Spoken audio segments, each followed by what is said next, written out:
The Brightside Chronicles is about to go down with Kerri and Nana. You ready for the show to begin?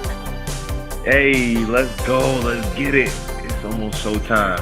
Let's go. Let's get it. It's almost go time. Let's freaking go.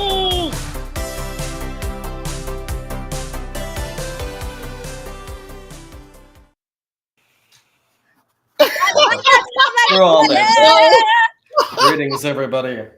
I love that me and Alex were just literally just. Well, I had to dance to that intro music. It sounded like some 80s kind of synth wavy thing. Yeah, and it's so funny. So funny story. I said to Nana, I'm like, we need an intro. He was at his house, and so we just recorded a little brief snippet, and I just slapped it behind in front of music, and let's go, let's get it. I really get hyped every time I hear that, and it's not even like a braggadocious thing. I just think it's just like it's invigorating. Like, yo, let's get this. Let's go. It's go time, baby. It's always good to have something like that. Yeah. With that, everybody, first off, thank you for our third installment of the Brightside Chronicles. I already see Miss Annie. Are you okay joining us? Hey, yo, what up, Annie? Today we have AM Arctos, which is Alexander's pen name. Yep, we talked about working out. To talk to us about joy and how joy influences his everyday experience. And for anybody who doesn't know Alexander, I highly recommend you follow him on Instagram. He, like Nana, is just a ball of joy. Like, I never know when he is gonna be dressed up or doing some crazy shenanigans. So it's so cool to have you. Thanks for being here. Sure. Thank you, and for inviting me. Anytime. And then of course I got my partner in crime coming up here. Yeah, I don't know. It's he kind of one of my favorite people in the world, but it's all good. So anybody out there watching, please feel free to add your 2 cents. We would love to hear how you bring joy, or if you have any questions for any one of us, we are happy to answer them. But AM Arctos, talk to me about what joy means for you. Well, to me, joy means being in the present moment, connecting with my life, and just kind of fully experiencing whatever it is I'm experiencing. I'll be honest and say, like, I haven't always been the most joyful person. I probably spent years of my life being angry, frustrated, depressed, and lonely. But I think throughout that, I discovered that what I really want to do is experience the bliss of existence, to grow, to learn, to be, and to express that to everybody else around me. And so I figure if I'm not enjoying and growing and learning, there's no point to existence. I might as well, just dissolve into the infinite. Oh, so I'm curious with that. Would you say that joy in any given moment is a choice? To a degree. And depends on who you're talking about and where you're at consciously. You could say with this self-help kind of mentality, oh, yes, it's always a choice. You're a free-willed person. But I also feel that most people, and even myself sometimes, are driven by unconscious patterns and habits and tendencies. I know you work a lot with addiction, Kerri, and in many ways, even if we're not on some illegal substance, we're addicted. Maybe even just to our day-to-day routine and the stuff going through our heads since childhood. So it's kind of a choice, but only if you're fully conscious and fully aware and maybe even enlightened. Who knows? Okay, so I'm curious. So you just shared that you spent many years kind of in this angry malaise, this depressive state. What was the pivotal moment that you then switched to choosing joy?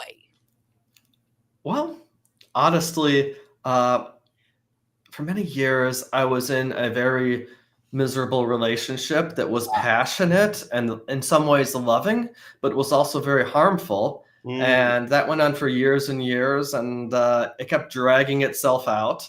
And eventually I decided that I was going to go no contact with that person, and finally drop them for good after like 8 breakups and makeups. And I spent the next couple of years kind of shaking myself from that relationship, being lonely a lot of the time, but also going inward, finding out a lot about myself. I admit, I had some assistance from plant medicine, from psychedelics a little bit, from going into meditative states, from delving into my dreams, and just deciding I wasn't going to waste my life on stupid bullshit anymore. Excuse me, all you babies out there. No, we swear. Trust me. And, always, please. It's not. And then, like, I don't know if there was a single moment, but it was a gradual process of doing, many personal ceremonies, mental rituals to let go of all that bullshit holding me back, and to focus my life in a different direction and do what I want. So first and foremost, I want to point out cool headphones. Like the green color is very. You knew I was gonna say that. There was no way I wasn't gonna say that. Oh, I carefully chose them over at the Five Below. So I absolutely love that. I love the feel that we're and the vibe that we're getting. And going back to what you're saying, the whole like 8 breakups. First and foremost, that's a lot. And I gotta give you credit to go back and forth and things of that nature, because that's what we're programmed to kind of go back to what we're comfortable with. And I'm pretty sure Kerri can attest to that. Like, if you're with someone for that long, you're like, I want to work it out, figure it out. Sometimes it's just, it gets to a point where you're like, okay, like I got to move on. And thankfully you found your sense of joy in who you are as time went along, because you're like, okay, this doesn't serve me anymore. And so that within itself takes a lot of power and just like commitment to figuring out oneself to be like, okay, I've already passed that phase of life and I'm moving on to the next phase. But I just want to point that out. I love that idea. So thank you. And so then now we're talking about joy. And I mean, I alluded to the fact that you have a pen name, AM Arctos. Why don't you share with the listening audience how it is you infuse joy into the world from your own unique perspective? Because there's a couple of ways in which I've experienced you bringing joy into my life. And I would love for you to share more about that.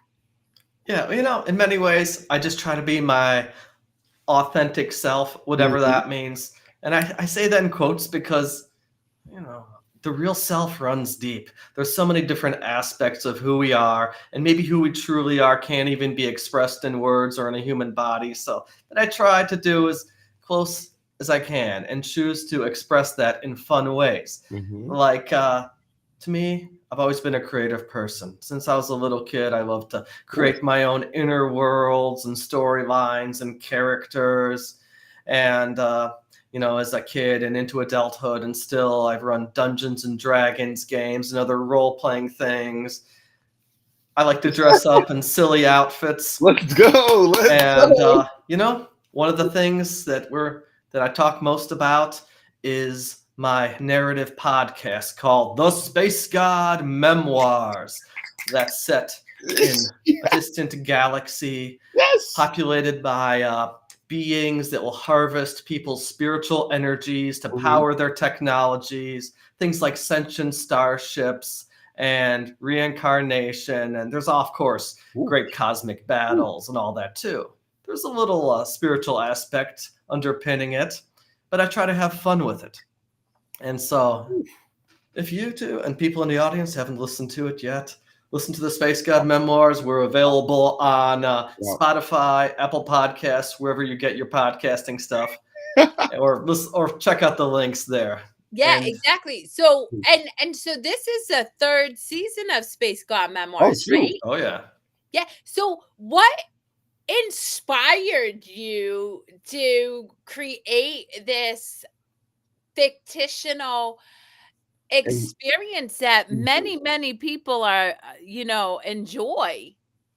Well, you see, there's a couple sources of inspiration. Like, I think if you go deep down into it, I've had ideas and concepts of this universe brewing in my head since at least middle school. when I created this fictional, my own role-playing game world based off of just different ideas I had, where it was a lot different back then, a bit sillier, a bit more chaotic, but ideas of this sci-fi type of universe where it still involves magic and the supernatural, and eventually kind of evolved into this setting where there's no difference between the idea of magic and technology. Like I said, soul-powered starships and spirit harvesting operations and all this stuff. And the idea for the main character, Kef, kind of was inspired by an old Dungeons and Dragons character I once played, who started off as this low-level rogue, like a street thief,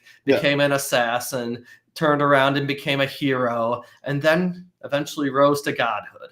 But he's a bit sillier than my D&D character, a bit more fun, and other inspirations for Space God come from the dreams I've had. I've always been a very vivid dreamer, and it was in fact dreams that inspired me to start writing Space God as a story to begin with.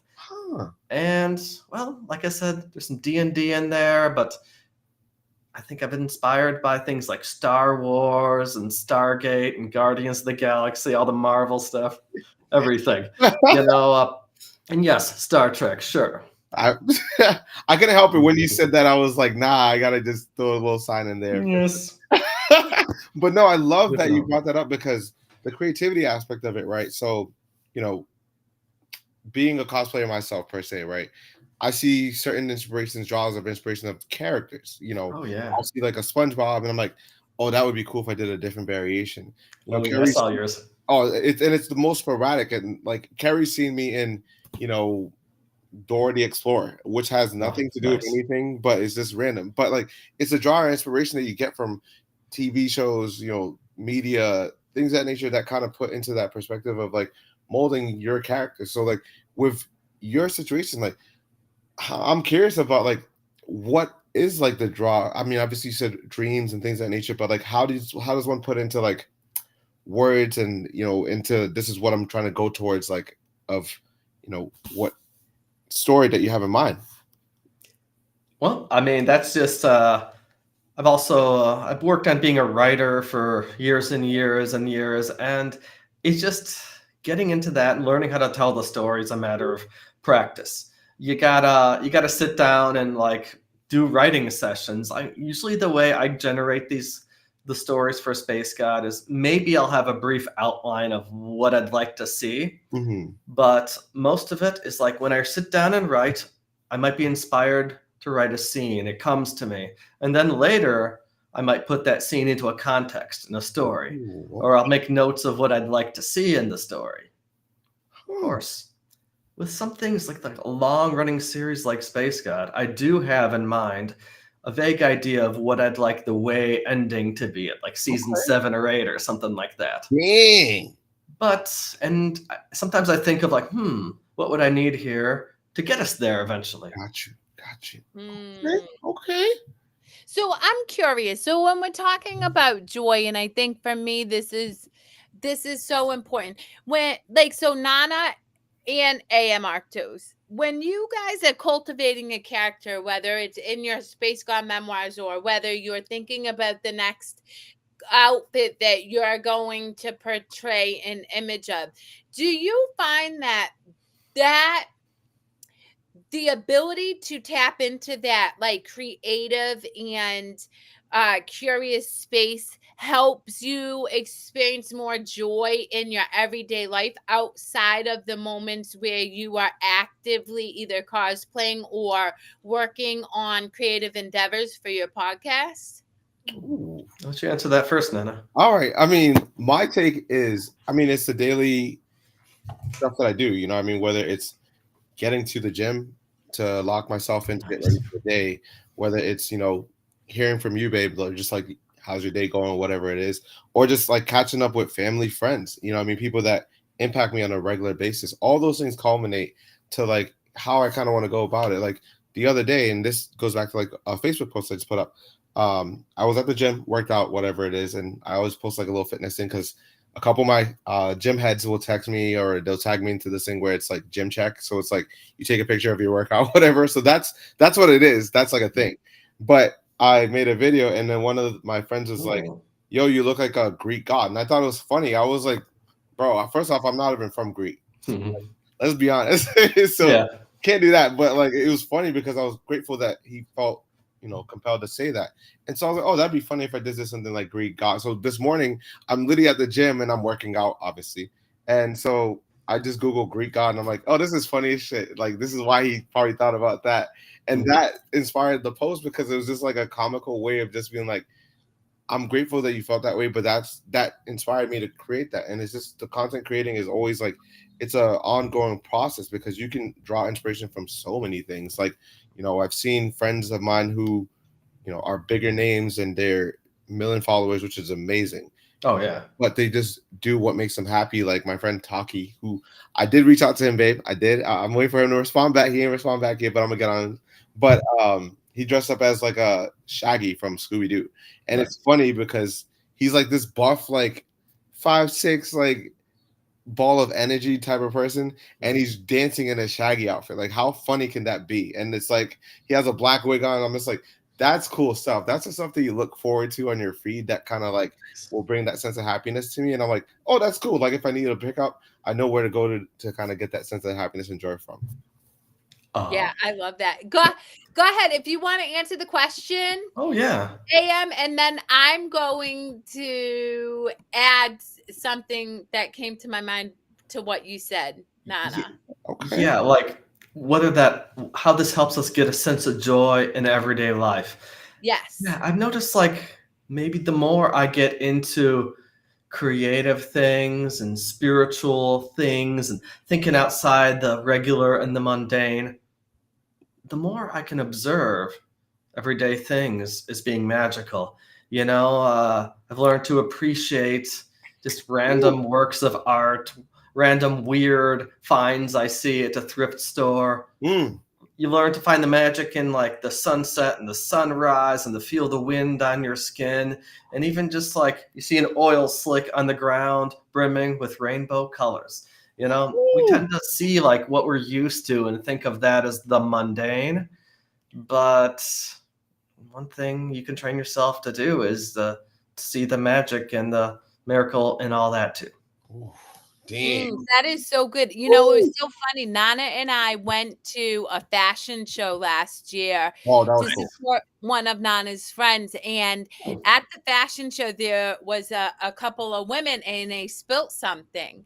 And one of them was like, oh, I gotta clean this up. And another was like, wait a minute, I need to snap a picture. Look at the design of the spill. And I remember that so vividly because I'm like, yes, like you are present in the moment. You are able to witness, that moment of like real joy. And that's amazing. Going back to what you said, Nana, is you purposefully, and I can say this from having observed your behavior the past almost 5 years, you purposefully cultivate joyful moments at the beginning of your day. Like, no kidding. It will be 5 o'clock in the morning and I'll be in the bathroom getting ready for work. And Nana will be laughing his butt off over something. And I'm like, nice. What is going on right now? And even the other day when I was at the house, because the bathroom is in between Nana's brother Edmund's room and Nana's room. And it was early in the morning. I was getting ready to go to day 2 of an 8-hour seminar on suicide prevention, which by the way was god awful for so many reasons. But anyway, I just was listening to the laughter and I walked into Nana's room and I'm like, oh my God, I am so lucky. And he's like, what do you mean? I'm like, every single time I'm in this house, whether it's you or your brother, the two of you purposefully like just consume content that makes you laugh, which then cultivates joy in my experience. And it's awesome. Nice. I mean, it's so funny because I'll be scrolling through like Instagram and stuff like that. And my thing is like, my feed is probably the most like just sporadic of just like you got fitness, you got cosplay, you got anime, funny videos of like just reckless. But that stuff, like, and not that I'm consumed by technology and social media, but like if I'm downtime or whatever, I'll just scroll through in the morning. I'm checking the weather, whatever. Scroll through, and then I'll see it, and I'm like, oh my gosh, that is freaking hilarious, and I'll just start laughing, and I'm like, babe, you got to see this. This is mad funny. But that's the thing is like, that's the same thing with my younger brother because he has that like, sense of happiness and joy that he eludes it, you know, in his own way. And so there's numerous times I'll be hearing him laughing, and I'm like, he probably saw something funny as heck that was like, it made him like smile in that moment, and that's cool. Nice. That's a very healthy way to break up the mundane of life in general, you know what I mean? It's interesting because I didn't used to laugh very much at all. And still, like, if someone tells a joke, I usually don't laugh, or like some comedy on TV, usually I don't laugh. I can appreciate the humor, but like a few months ago, I was at the Art Institute in Chicago, and we were in the ancient Asian art section with like these old Buddha statues, and I could just feel that connection there to it. And that kind of caused this feeling of joy, and I started laughing out loud. And I think and also tend to laugh at like weird stuff. Like I had like the worst chile relleno dish at a horrible Mexican restaurant at a place like in a nearby town not long ago. And I usually love that dish. They messed it up so badly, and it tasted bitter and stale and rotten. I was laughing about it for like weeks afterwards because it was so horrible. First off, when you said Mexican, I'm like, that bathroom got to be crazy. First and foremost. Yeah, maybe. I only ate like a few bites of that thing. I love Mexican food. Like, Kerri can attest to it. Like, that's like my like number 2 favorite food to eat. And so, like, literally when I heard that, I was like, nah, this is going the wrong way. It's probably going in a shitty situation, pun intended. But like, no, not quite. If I'd eaten the whole thing, probably, or hospital situation, you never know. No, but I kind of, there's something about like hilariously bad stuff that can make me laugh. Like bad movies, like Troll 2 is one of my favorite movies, The Room, and like dumb stuff like that. Okay. As opposed to Adam Sandler. Well, you know, it's so funny because if you look at any of the people that I have ever gained insight and wisdom from, whether it be like the Dalai Lama or Desmond Tutu or Gandhi or Martin Luther King when he's delivering a certain speech, if you look in their eyes, you deadpan see the joy. Like it exudes them. And I do believe that you can tell when people are in joy. Like, you know it. It is a lived, felt, visceral experience. And that's why I was curious if the two of you kind of utilize maybe your ability to create in your mind, whether that shows up in a cosplay character or a character on, you know, the Space God memoirs, and use that to navigate the choppy, unexpected waters of life that definitely come up. And to your point, Alexander, don't always feel so good. Yeah. Would you like to go first, Alexander? Yes, I would. I'd say like I've kind of gotten this mindset sometimes that everything we do is a character. You know, the regular self we put on, it's a character. That's not the real us. That's just this version of us we kind of created and built up probably since early childhood and probably inspired by various parents or authority figures or role models around us.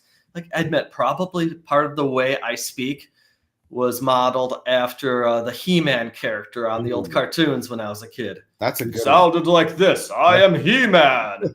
And I kind of took that on, and other characters too, and that kind of formed the supposed self of mine. And so it kind of helps you realize that it's all a character, it's all pretend. So maybe the best you can do is treat it like a game and have fun with it. Well, great point. I love the character aspect because that's like the same thing with like when I go to work, right? So there's work Nana and there's regular outside of work Nana, right? Yeah. Work Nana is I'm here to get things done. I'm here to serve. I'm here to figure out what makes sense. I'm here to educate people, right? And it sometimes does come off as very like stoic because I just want to just do my job. Because at the end of the day, it's a job. It's I'm thankfully there to get things done and then get paid for it. But once I leave work, it's a whole different me. Like you get all different variations of me. And it's not that I'm putting on a front or anything or a character, but it's just I kind of limit myself to certain things because it's just a different pace. Like we hosted my birthday karaoke on Saturday, which was freaking amazing. And talk about characters. There was numerous characters, like family, friends, and it was so enjoyable because you had my family dressing up, and they don't ever do dress up. Like even Kerri dressed up in cosplay, and I was like, oh, this is cool. So like you had Kerri in a cosplay, you had even an Oompa Loompa, which was freaking awesome. That was like, and just a whole cast of different people. But it just shows that there's different sides to us of like, you can be locked in and focused in one occupation and also be yourself at the same time. Yeah. Just staying consistent with yourself. But I also think that kind of goes to what you were saying, Alexander, prior to like earlier, in that you cultivate authenticity in every moment, but that authenticity presents differently because we're not the same in every experience, right? Like, so you're very driven and focused at work. It's not that that's inauthentic to who you are. It's just that outside of work, you have a different lens to how you want to experience things. So you're just as authentic in a very different way. Very, very, very, very. Yeah. Cool. I mean, if the real self is this like infinite higher dimensional thing, then everything we can express can be authentic, no matter what point of view we're coming from. As long as we're not trying to actively deceive ourselves or others, then that might be inauthentic. But and I don't do that. But I have all these different characters I play every day too. And I don't necessarily like dress up for a drink review when I go to work. But sometimes I post silly reviews of different sodas online and put on silly costumes and pretend I have a different accent or whatever. What you mean? It's fine. What you mean? Well, actually, I have a British client and her daughter is young, and I talk to her like this. And because she's British, she looks at me and is like, "You are bananas, lady." And you're talking about, I'm like, I know, I know. First off, that accent is terrible, very terrible. But a good try though. It's okay. It's no worries at all. No, I'm just kidding. It's not the best accent. It's worse accents out there. I'm doing a sort of different kind of British accent here. I was trying to pull a little Simon Cowell real quick from like American Idol, like that type of vibe. But that was wild. But no, it sounded good. That was a really good one. I thought maybe you were actually British. He lived in England. Oh, you're from there. Cool. I grew up from like age 5 to 8. I lived in London. So shout out. So we have Kels. Oh, word. By the way, we want Kels on our show. We have Rob. Okay. Now talk about a person who knows joy. So Rob is. You're from Kenya, right? Where's he from? Kenya. Okay. Yep. And he is like a ridiculous ball of joy. You just see him hanging around in the gym and just.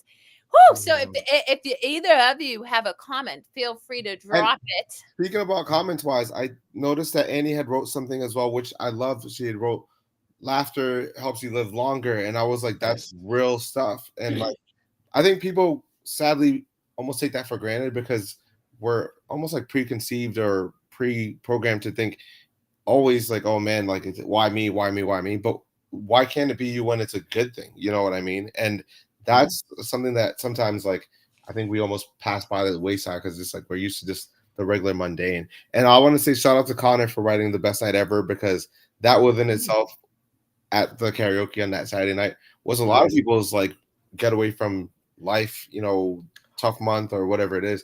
Me personally, it was just a refresher to be like, dang, this is cool. And it wasn't even like a braggadocious thing. It was just more like, I'm glad that people are enjoying themselves. I was checking in, same thing with Kerri and everything like that too. Oh yeah, I'd love to do karaoke with y'all. That sounds Oh my awesome. God, it's a vibe. It is. And It you know, is. so I want to talk about joy being healing, because interestingly enough, I'm not one to scroll social media.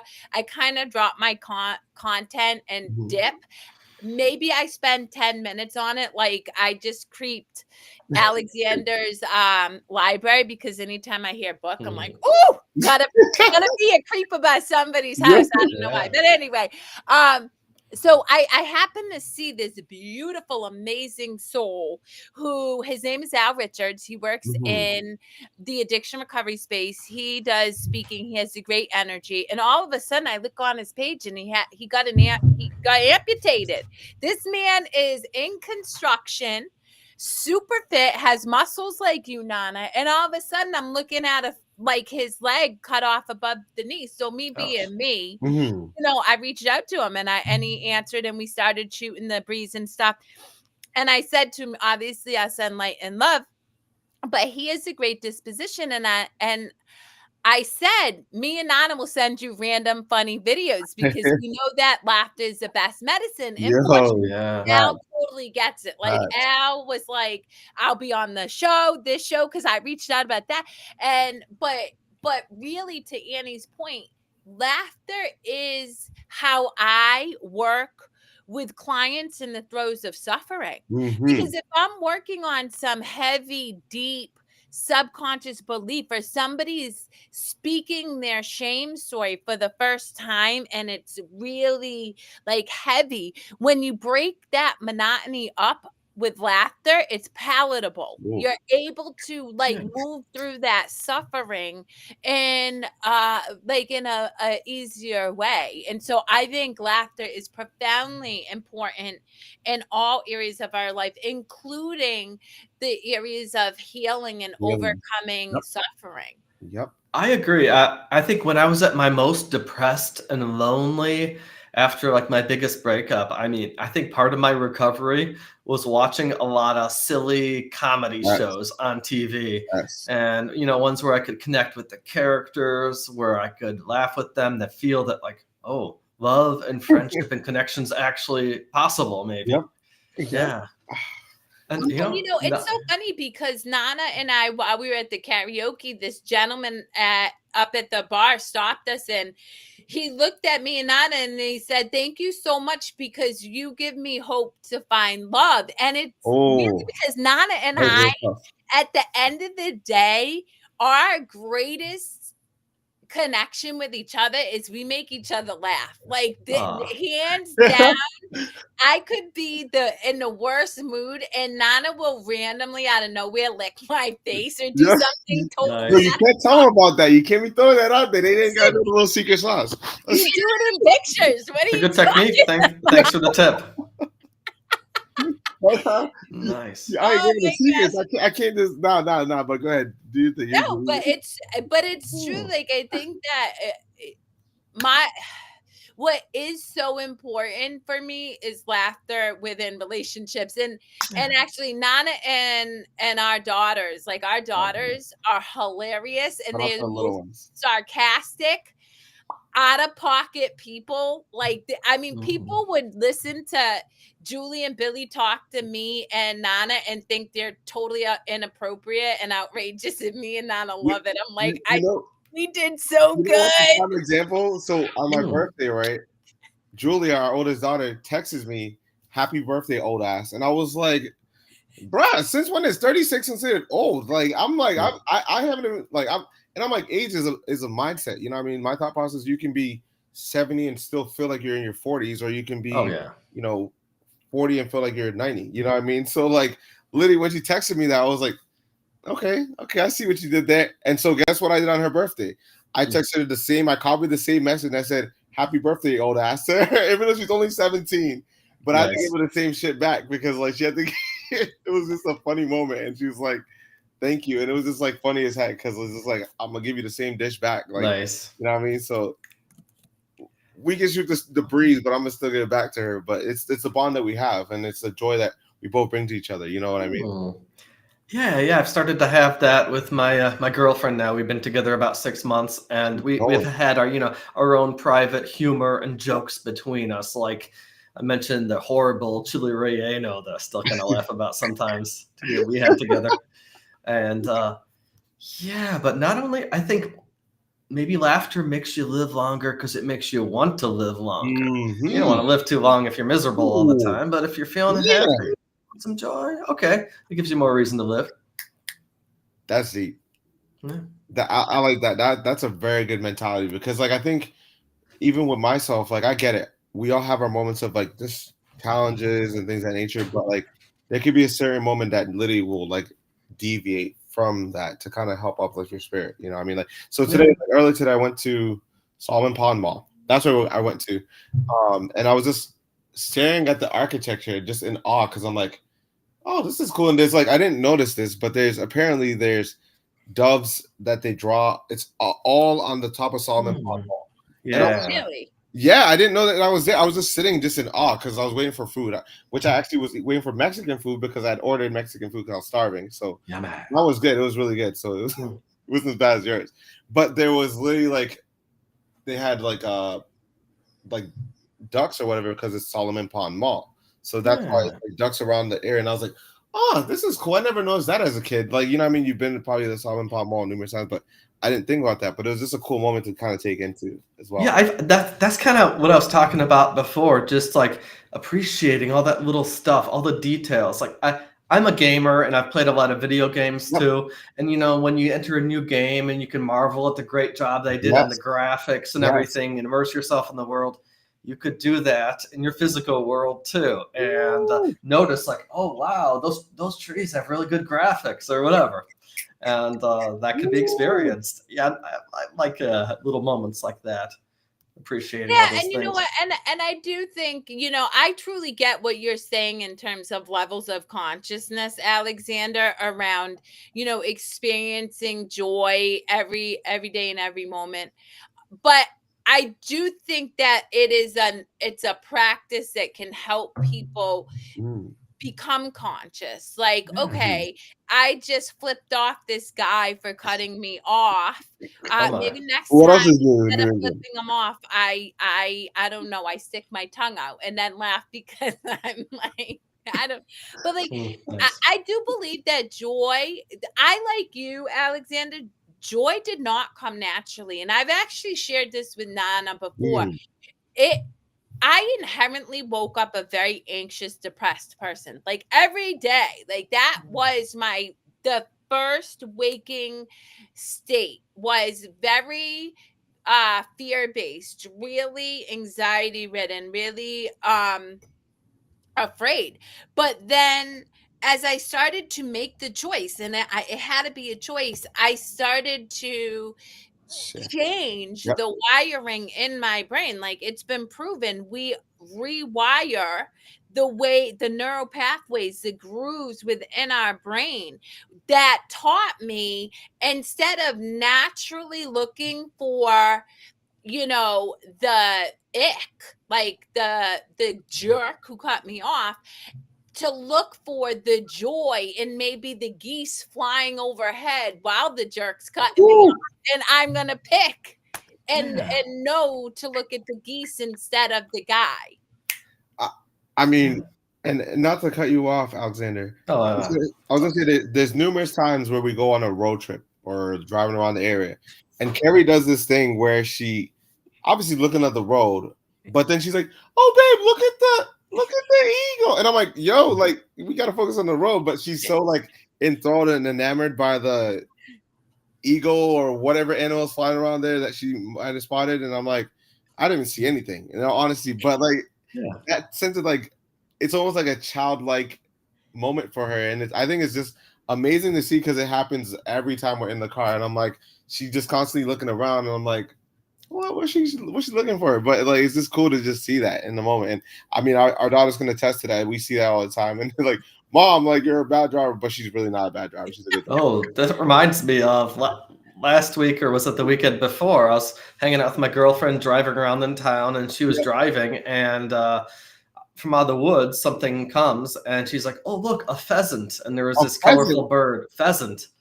Yeah, and then she's going like 50 miles an hour. She ends up hitting it Oh with the car. no! And we see it Oh splat no! afterwards. And we did this big, this like ceremony to release it, to release any guilt that she might feel towards it. That's awesome. And she ended up this past weekend deciding to cover up one of her old tattoos that she didn't resonate with anymore on her hand. And she got it replaced by a tattoo of a pheasant. Yo, the dedication. No, I love her so much. That's real talk. That reminds me of the story. So like 2 years ago when I started to recognize, because when you're in a higher energy, when your frequency is higher, I really I believe that like what you think about manifests more quickly. And Yako and I talk about this because I'm like, man, thing that I was thinking happened. So I'll never forget a couple of years ago, you have all those starling birds that fly in a flock, those tiny birds, and they swoop through the air. And so I thought to myself, I was like, man, I hope I don't hit one. The very next day I'm driving with Julia. All of a sudden I clipped one. So I stopped. And I drove past it and I just started laughing hysterically. I feel like I remember this story. Is looking at me mortified. She's like, oh my God, my mom's like a serial killer of birds. And she thinks it's funny. But I just had to laugh, and I'm like, wow, like you really can experience like your thoughts real time really quickly, depending on where your energy's at. And then, I said a little prayer to the birdie, and if anything, I actually gave thanks to the birdie, because the birdie then showed me that, if I'm thinking about offing a birdie, it's really going to happen. So I might want to be thankful. Yo, what the? Nah, that's impressive. First and foremost, like to manifest that just because of that. And I definitely remember that story. I remember you told me about it. I was like, y'all literally pulled over the side, and then of course I had to pull over and pay my respects. I respect it. Of course. Dang. Okay. Yeah, I once hit a deer, and I had to pull over and say my respects for it, say a few prayers for it. Although in that incident, as I was saying the prayer for the deer, like it got back up and walked away. It was fine. But, that's crazy. Yeah, you years made ago. it back to life. See, maybe I resurrected the deer with magic. Maybe. That's crazy.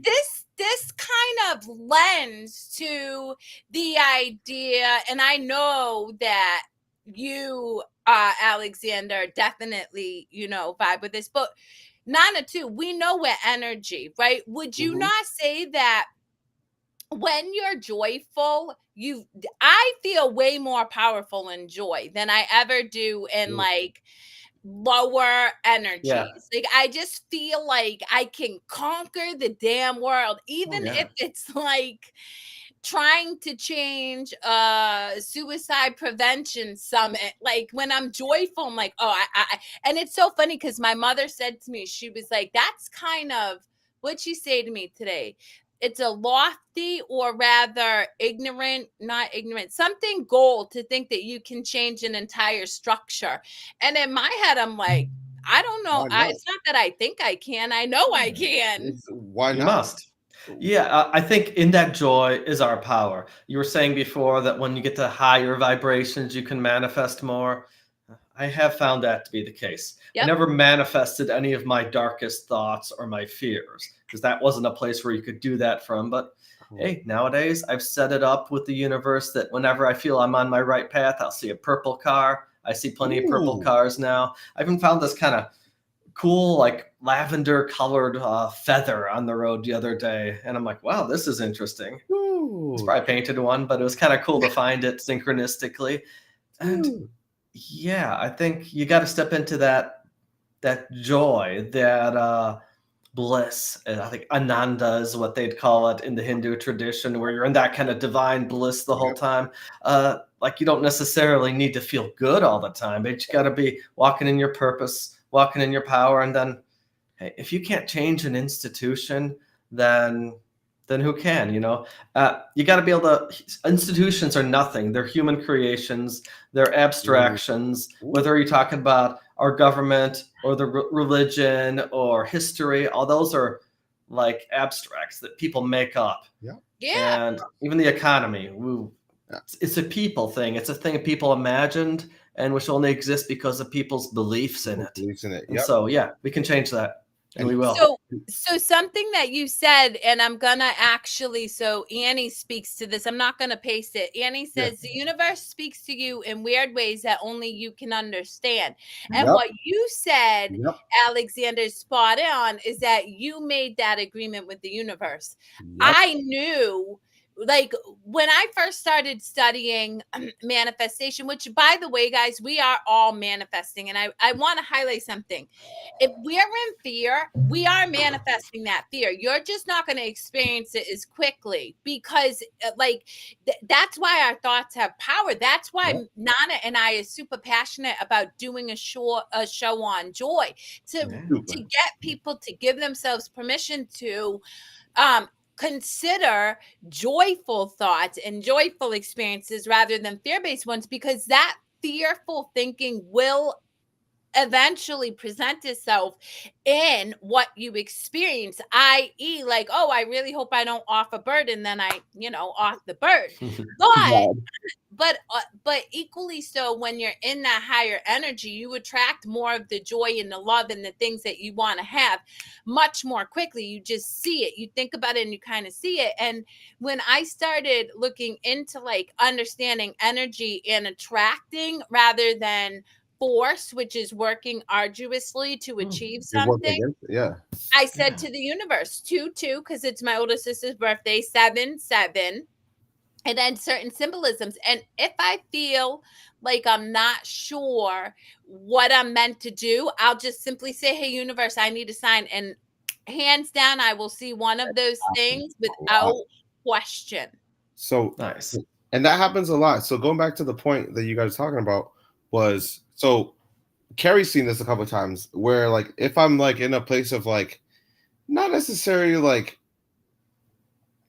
sadness, but more like I'm just like confused, I always end up finding like a dime. And there's numerous times where like I'm like, babe, of course I found a dime, like in the middle of nowhere. It could be like, I don't know, middle of a restaurant, and I'm like, why is there a dime here? But the dime, I looked it up, it's like, to me, it's a sign of like somebody's watching over me, in the sense of like they're guiding me towards what I need to get to. And so like every time I find it, something good just tends to happen. And so like it goes back to even like work-wise, being in the place of joy. I see it so many times where like if I'm in a state of like I'm annoyed, I'm frustrated, it does go against me, because I'm going against that like notion of like things are gonna get better because I'm just thinking that way. But when I'm excited and joyful and locked in and like, yo, I'm like, oh, I can sell like 5 cars today. Like that was like the perfect example was, so my sister came to get her service done. This is like a month ago. She showed up on a Saturday morning. She was at work, and I was super excited to see her. And then my daughter, shout out to Michelle, we love you. Yes, my daughter Julia was there, and so was my niece Alexis. So they all kind of met up, and I was like, oh, this is gonna be a great, great, great day. And literally, like, it transpired to be a very productive day at work-wise, where I got in front of a good amount of people, and I just was feeding off of that excitement of running around and just like being in the moment of joy, and being in like a almost like a zen-like state of like, okay, I know what I'm doing. I know how to like kind of like will things to happen. And so it goes a long way when you see that, actually. Yeah, to me, anger, fear, they come from places where you feel weak, where you feel powerless, like you can't do something about something you don't like, still you're angry. And so the angry person is usually afraid, or they feel like they're being threatened, or they don't feel in their power. When you're in your power, you're going to be probably happy. You're probably going to be feeling that joy. And even like the most serious of spiritual practices, the greatest of gurus, it said, if you're really in that practice, you'll be laughing about it, because it's not something to be taken seriously. Because, once you've stepped beyond your little self, your little egoic beliefs, then you realize that the universe is not such a serious place. It's not. Okay. None of it is absolute or real, and so it's not to be taken too seriously. So you have fun with it. Oof. Yeah, like Yeah. And as a gamer, I tend to also view life as a potentially like being in a big MMO, like a giant online game, Oof. where maybe it feels like you're your character. Maybe it feels like you're this limited person, but you're really not. You're the player of that character, and the game isn't real, but it's okay because it's a game. The purpose is to have fun, not to be miserable about it. Oof. Doesn't mean you can't try your best, but have fun. Yeah. Well, it's interesting. I think that from my experience, and I'm curious what you guys' perspectives are, more people. So I find that people are more inclined to hang on to their suffering than they are their joy. Yeah. And it's simply because of the narrative that is out there through no fault of their own, right? Like, it's like, I can't tell you how many clients I've worked with, and I can work with a client one time and get their energy to shift to be more positive. Because, right, it's an energy exchange. And secondly, if they're working with me, they've already made up their mind to at least have a different experience. Unequivocally, 9 out of 10 times, the very next day, somebody's like, well, I'm waiting for this bubble to pop. All the time. And I'm like, and so I'm curious what you guys' experiences with like your observations around people and allowing themselves to stay in joy. Ooh. Would you like to go first, Alexander, or you want me to go first? Sure. I can go first on this. Okay. It's maybe possible that that which hangs on to things, which clings on and won't let go, is something that is more closely aligned with sorrow and regret and frustration than with joy. That joy is what happens not when you hang on to anything. So you cannot hang on to that joy. It cannot be grasped. You just gotta. That's what happens when you let go. Yep. And maybe that bubble has already burst, and the bubble was not the bubble of her joy and her good moments or their good moments. It was the bubble of despair. And once that's gone, the light shines in, and you're glow with it. Ooh, damn.